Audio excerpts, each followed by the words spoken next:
Të dashur bashkëdhetar, për 5 vite, prezidenti Vjosa Osmani ka punuar ngushtë me komunitetin shqiptar-amerikan dhe me miqtan në Washington. Punën që kemi nisur së bashku nuk duhet të ndalet. Objektivi ynë është i qartë, antarësimi i Kosovës në NATO.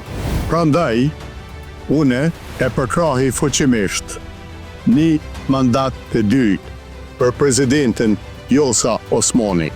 Për 5 vite, presidenti Osmani ka përfaqësuar Kosovën me dinitet dhe ka forcuar lidhjet me Shtetet e Bashkuara të Amerikës.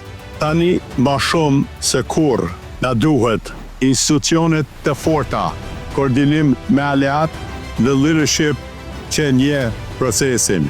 Kosova nuk fiton asgjë nga përçarjet, bllokadat apo zgjedhjet e reja. U bëj thirrje të gjithë deputetëve, pozit e apozit. Votoni presidentin Osmani për një mandat të dytë në krye të shtetit Kosovës. Puna për antarësimin e Kosovës në NATO duhet të vazhdoj. Zoti e bekoft Kosovën, Zoti e bekoft popullin shqiptar, Zoti e bekoft popullin amerikan.